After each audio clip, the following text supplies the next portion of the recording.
ನೀನ್ ಜೀವಂತವಾಗಿರ್ಬೇಕು ಅಂದ್ರೆ ಅವಳನ್ನ ಮರ್ತು ಬಿಡು. ನಾನು ಪ್ರಾಣ ಬೇಕಾದ್ರೆ ಬಿಡ್ತೀನಿ ಹೊರತು ಅವಳು ಮರೆಯ. ಪ್ರೀತಿಸ್ತೇನೋ?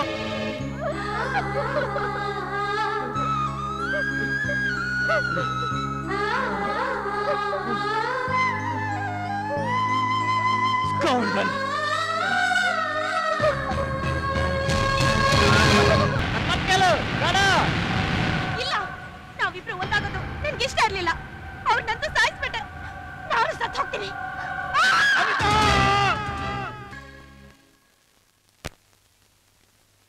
ಯಾಕೆ ನಿಮ್ಮ ಅಣ್ಣ ಹೊಡಿತಾನೆ ಅಂತ ಭಯನ? ಮದುವೆ ಆದ್ಮೇಲೆ ಇಬ್ರಿಗೂ ಆಶೀರ್ವಾದ ತಗೊಂಡ್ರಾಯ್ತು.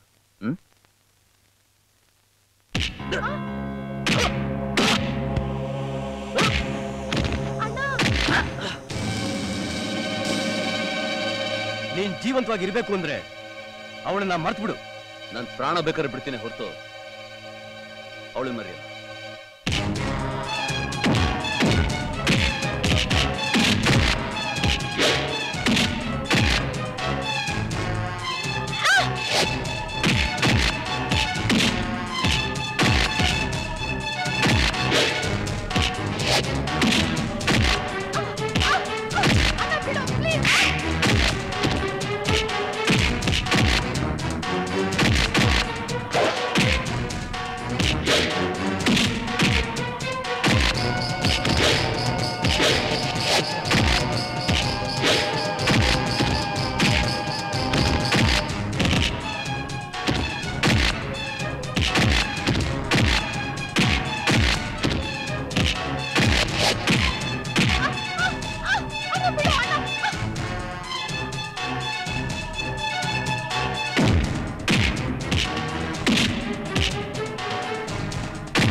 ಇಲ್ಲ, ನಾವಿಬ್ರು ಒಂದಾಗೋದು ನನ್ಗೆ ಇಷ್ಟ ಇರ್ಲಿಲ್ಲ. ಅವ್ರನ್ನಂತೂ ಸಾಯಿಸ್ಬಿಟ್ಟೆ. ನಾನು ಸತ್ತು ಹೋಗ್ತೀನಿ.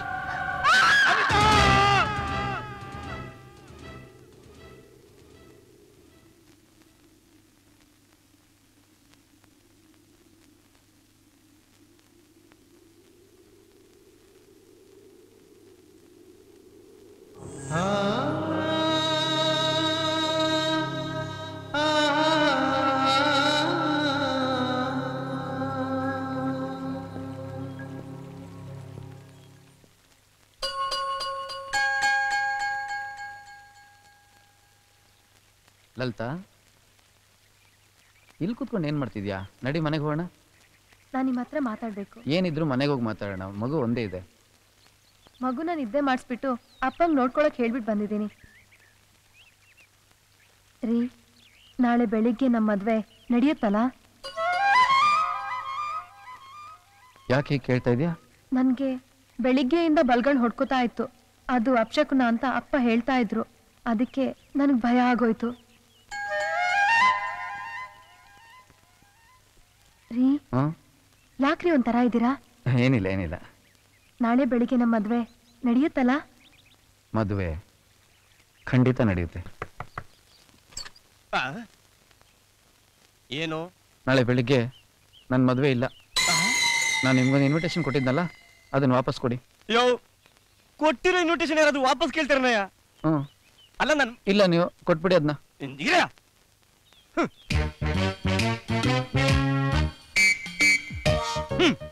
ತಗೋ ಇದೆಯ, ತಗೋ ಇದು ಇಟ್ಕೋ.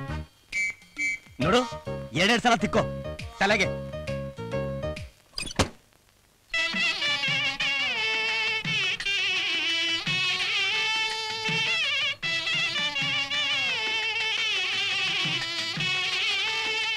ಓ ಬನ್ನಿ ಬನ್ನಿ, ನಮಸ್ಕಾರ. ನಮಸ್ಕಾರ. ಬನ್ನಿ ಬನ್ನಿ, ಎಲ್ಲ ದಯಮಾಡ್ಸಿ ಚೆನ್ನಾಗಿ ಬಂದ್ಬಿಟ್ಟು ಪಂಗುಳಿಸ್ಬಿಟ್ಟು ಹೋಗಿವ್ರಂತೆ. ಕೈಯೆಲ್ಲ ಆಡ್ಸ್ಕೊಂಡ್ ಬರ್ತಾರ ನೋಡು. ನಮಸ್ಕಾರ. ಬನ್ನಿ ಬನ್ನಿ ಬನ್ನಿ. ನಮಸ್ಕಾರ. ನಮಸ್ಕಾರ. ಏನ್ರಿ ಇದು? ಕೇಡಿಗಳು ಹಿಡಿಯಕ್ ಬರೋ ಸಿಡಿಗಳ ತರ ಬಂದ್ಬಿಟ್ಟಿದ್ದೀರಾ? ಇದು ಮದುವೆ ಮನೆ. O plus fellow. ಓಂ ಗಣಾಧಿಪತಿಯೇ ನಮಃ, ಓಂ ಅಚ್ಯುತಾಯ ನಮಃ. ರೀ ಪುರೋಹಿತ್ರೆ, ಮದುವೆ ಹೆಣ್ಣು ಆಗ್ಲೇ ಬಂದಿಲ್ಲ, ಎಲ್ಲಿ ಹೋದ್ಲು?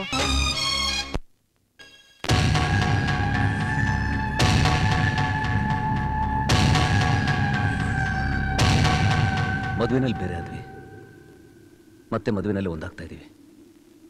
ದೇವಸ್ಥಾನದಲ್ಲಿ ಮಣ್ಣನ ಕಡೆಯವರು ಮೋಸದಿಂದ ನಾನು ಹೊಡೆದಾಗ ಪುರೋಹಿತರು ಪೊಲೀಸ್ನವ್ರು ಫೋನ್ ಮಾಡಿ ಹೇಳಿದ್ರು. ಆಮೇಲೆ ಅವ್ರು ಬಂದು ನಿಮ್ಮ ಮಣ್ಣನ್ನು ಅರೆಸ್ಟ್ ಮಾಡ್ಕೊಂಡು ಕರ್ಕೊಡೋದ್ರು. ನಾನು ಪ್ರಜ್ಞೆ ಇದ್ದ ಆಸ್ಪತ್ರೆಯಲ್ಲಿ 15 ದಿವಸ ಮಲಗಿದ್ದೆ.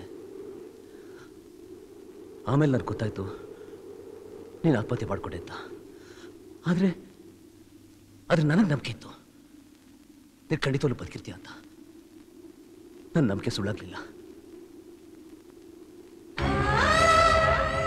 ಅವತ್ತು ನಾನು ಹಿಡ್ಕೊಂಡಿದ್ದ ತಾಳಿನ ಇವತ್ತಿನವರೆಗೂ ಬಿಟ್ಟಿಲ್ಲ.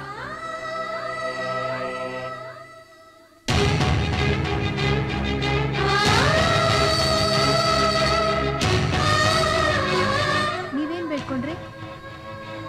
ಇನ್ನೊಂದು ವಿಷಯ ಕೊಟ್ಟಿದ್ಯಾ, ಅವಳನ್ನು ನನ್ನಿಂದ ಕಿತ್ಕೋಬೇಡ ಅಂತ ಬೇಡ್ಕೊಂಡೆ.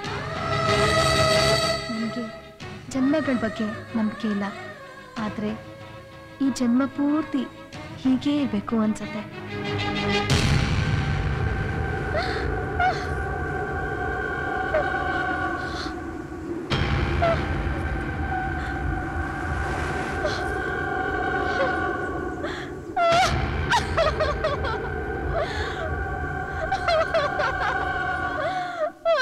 ಅನಿತಾ, ಅನಿತಾ, ಡಾಕ್ಟರ್, ಮತ್ತೆ ಅವಳಿಗೆ ಬ್ರೈನ್ ಹ್ಯಾಮರೇಜ್ ಆಗೋ ಚಾನ್ಸಸ್ ಇದೆ. ಸುಮ್ನಿರ್ರಿ, ನಾನೇನ್ ಅನ್ಕೊಂಡು ಅದೇ ನಡೀತಾ ಇದೆ. ಏ ಪ್ರಸ್ಸು, ತಿಳಿದೇ ಕೇಳ್ತಾ ಇದ್ದೀನಿ, ಇದರಿಂದ ಲಾಭ ನಿನಗೇನು ಅಂತ. ನೀನೇನೋ ಬುದ್ಧನ್ ತರ ನಡ್ಕೋತಾ ಇದೀಯ ಸರಿ, ಅದರಿಂದ ಅವಳ ಮನಸ್ಸಿಗೆ ಎಷ್ಟು ನೋವಾಗ್ತಿದೆ ಅಂತ ಯೋಚನೆ ಮಾಡಿದ್ಯಾ? ಡಾಕ್ಟರ್ ಆಗಿ ನನ್ನ ಪೇಷಂಟ್ನ ಸಮರ್ಥಿಸ್ಕೊಳ್ಳೇಬೇಕಾದ್ದು ನನ್ನ ಧರ್ಮ. ಡಾಕ್ಟ್ರೇ, ಚಟ ಪೈಸೆ